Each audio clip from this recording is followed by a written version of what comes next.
Hi, I'm Dominic Patten, and thank you again for joining us for another installment of Next Generation TV, where we talk to up-and-coming stars and the movers and shakers of tomorrow in the television industry, especially as we head into this Emmy season. And heading into this Emmy season and heading into tonight, we're talking to the leads of USA Network's Unsolved, the murders of Tupac and the Notorious B.I.G. And to that, we have Mr. Mark Rose, Mr. Wavyy Jonez here, or Tupac and Biggie. So guys, let's talk about this. This 10-part series has been on USA Network.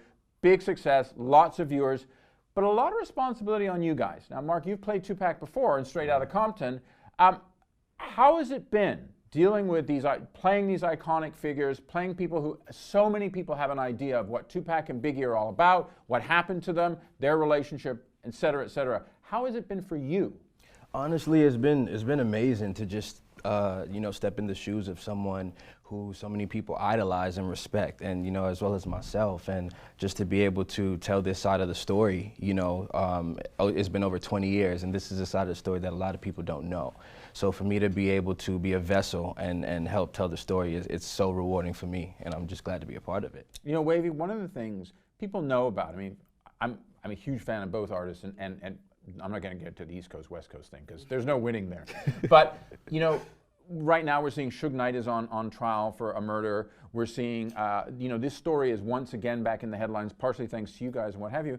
But a lot of what's in this series is the friendship between the two guys. And for you, how did you guys develop that? Because there's so much chemistry between the two of you when you're on screen together. We naturally connected. I remember when I first got casted, I hit up Mark on Snapchat and was just like, well, I just got casted. He was like, well, he's like, yo, call me. Like, I know, like, you know what I mean? So I went ahead, I called him, and he FaceTimed me. We've been cool ever since. I came out here and we just connected. It was just natural. So walking on set and just actually seeing a lot of things that Tupac and Biggie did, whether it was him coming to California and wanting to go to Roscoe's and stuff like that. It was like we had like similar things, just coming from the East Coast, coming out here, wanting to meet somebody that we admired and stuff like that. So it was genuine. Everything was genuine. It made working on set even that just much easier. More, easier and fun. It was so much fun just to be around, There's that great scene, I think it's in episode 3 or episode 4, where Biggie goes over to Tupac's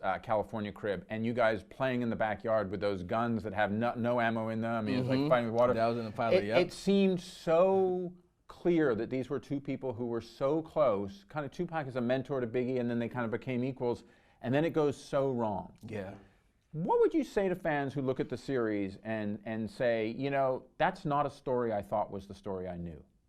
Well, I think, if I'm not mistaken, that's exactly what Anthony Hemingway and Kyle Long wanted to go for. Anthony, who's the director of almost all the episodes in the EP, and Kyle Long, the writer, exactly, the showrunner.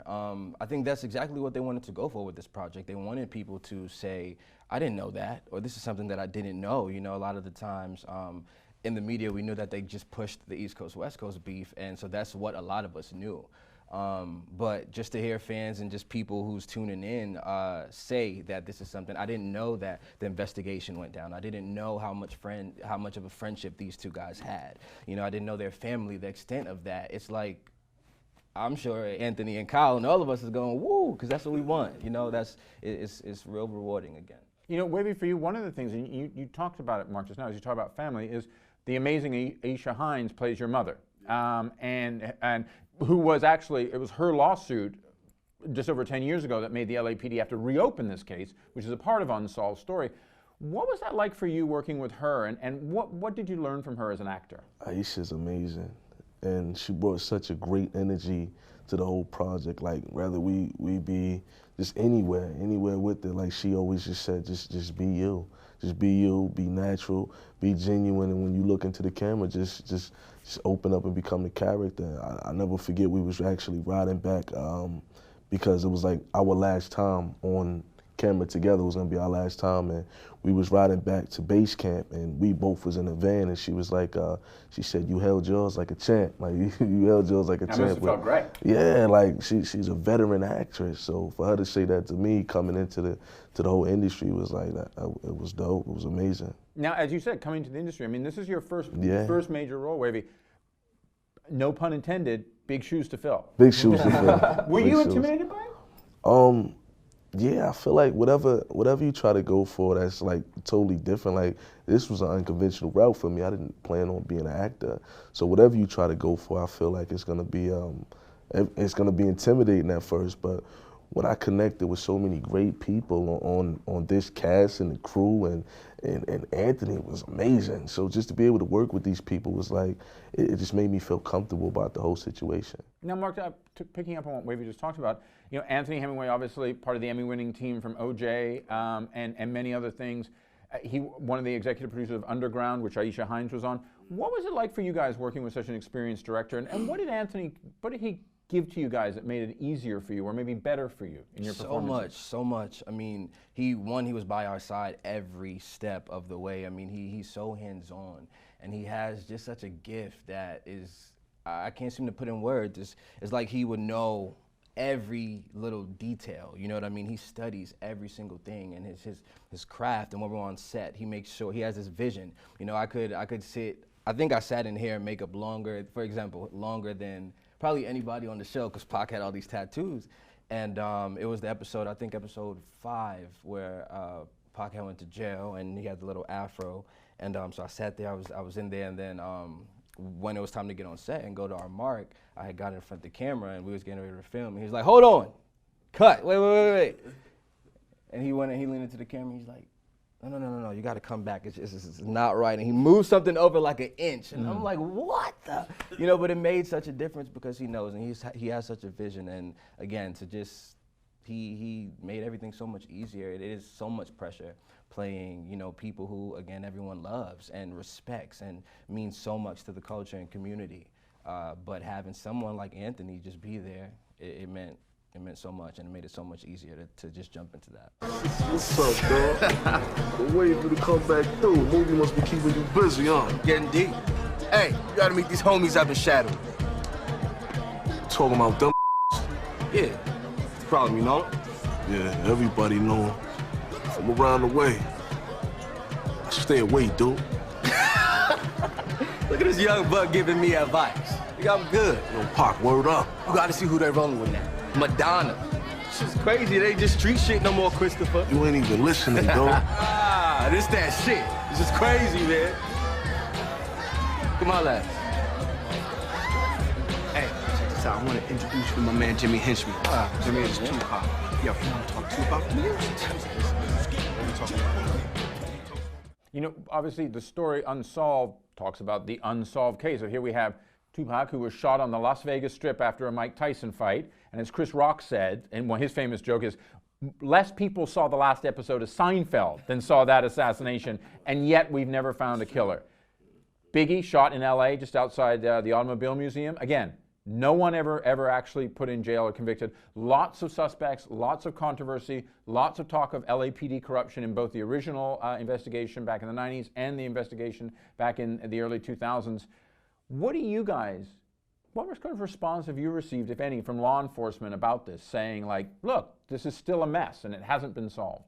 I didn't receive anything. No, I haven't reached out to you? Because I would think that that's one of the things, is like, because it's their rep that's on the line in this in many ways. We never really spoke to them. Your phone ring? My phone Somebody ring. called me. I know we had Greg Caden on the set with us Yes. the whole time, and he was definitely giving us insight on what happened and what took place. And he was one of the what this is all about. investigators. Yeah, he was one of the investigators in the investigators in the 2006 actual investigation. Yeah. So having him on set and to be able to give us insight more so into the case, because like we said, we knew the hip hop side, of course, but just being able to see the thorough investigation that took place behind the scene and just working with Greg and him letting us know was like, it was a huge eye opener for me. Well, what do you guys think? I mean, it's unbelievable that this case still remains, these cases remain unsolved. I think it's crazy. I think it's so unfortunate that these two were so young. I mean, when it happened at the time when they both passed, I was a kid, you know, so now being their age, I'm 25 and Pac died at 25 and Big was 24, and I just think that they were so young, and I think that it's sad that a lot of people died, you know, involved in the situation. I think it's sad that a lot of people won't come and tell the truth and testify to this day. Do you think the truth will ever come out, Wavyy? I have no idea. Because so many people want to hide what happened, and like just when you're in a predicament to where we call the hood. Like when you're in that, they have this no snitching policy, and a lot of people are gonna use that instead of going forth and telling the truth. Like people lost friends. Yeah, these are people's friends and family we're talking about. So I feel like this is way bigger than a hood mentality of not snitching. Like this is huger than that. This is two of the greatest artists to ever live. Even anybody, if you find out anybody passed and you have insight on it, you should speak about it. Now, talking about insight, tonight we're going into the finale. You know, in many ways, it's an odd bird, this, because we know how the story ends. We know how the story ends of your characters, and we know, by the very title, that this still remains an unsolved, these are unsolved cases. Looking at tonight's finale, not wanting to give anything away, what should people expect to how unsolved resolves? I think tonight a lot of people could get to see, you would get closure. I think with the episodes we've done more towards the ending, you know, 8, 9, and now 10, it's really just tying up the story of what a lot of people, you know, kind of somewhat may or may not have known. I'm trying to tap dance on it without getting in trouble. Yeah. I definitely think the information was there. Yeah. And if you watched all the scenes, if you watched everything down to 9, there was a lot of information that was spilled and unsolved that hasn't been touched on. So I feel like 10 would just kind of like tie that up and show you how everything went and then how it's still unsolved. The people that wasn't on board, the people that heard, it showed throughout the series. So 10 is just gonna tie that up. And you got a few final testimonies. Yeah. A few people gonna testify in 10. A couple more people's gonna testify. Now, talking about testifying, we talked about this before. This is actually your second time playing the great Tupac. It is. How is it different? I mean, obviously, the role you played in Straight Outta Compton was a much smaller role. Right. But in fact, since then, Pac has kind of rebirthed again into the culture. How was it for you? It was extremely different. You know, in Compton, I knew I just had just one task, which was to show him in his light of glory in the studio. You know, something a lot of people was familiar with, but still love to enjoy seeing, the passion behind him. And I think for me, in Unsolved, it was more so, all right, you really gotta dig, because we got 10 episodes, you know, and you gotta peel layers and show layers of who he really was as a person. And I'm so thankful that I had the opportunity to do that, and you know, show the fans more of who he was and his family and what he stood for. Now, for you guys, you know, Wavyy, I mean, especially the stuff you do with Aisha Hines as Christopher Wallace's mother, how has your guys, I want to ask you guys this as the last question, how has your interpretation or your appreciation of Biggie and of Tupac changed in making the series? Wavyy? Just finding out who he was. He's more than just the quote-unquote gangster rapper that everybody speaks of. He was a person, you know, he was human. And that's what Anthony and Kyle wanted to do. They wanted to represent these two in a light that it showed humanity. It showed the character of who they actually were outside of hip-hop. So just to even go back and see the friendship he had with Tupac, the friendship he had with the relationship he had with his mother, and the friendship he had with everybody. Yeah, just to be able to see all of that unfold on camera was different from anything we've ever seen. I would say definitely finding out all that he's been through, all that he's stood for, all that he's represented. Because sometimes I feel with Pac, a lot of the politics get kind of the washed longer away. His legacy has been, the more that gets forgotten. Yeah, you know, and I think that's nothing but the media, you know, trying to shake things up. But his core fans and people know, you know, that he stood for a lot. He represented a lot. It was a movement, you know, and I think that's something that I never knew the extent of it. So it makes me want to just be the best I could be, you know, the best man I could be, and just keep my best foot forward. Well, you guys definitely both put your best feet forward in this Unsolved. Thank you very much. Thank you, man. Thank you for joining us today. I'm Dominic Patten from Deadline Hollywood, if you didn't know that, and we'll be back with more Next Generation TV every week as we go through this Emmy season. And watch Unsolved season finale tonight on USA Network.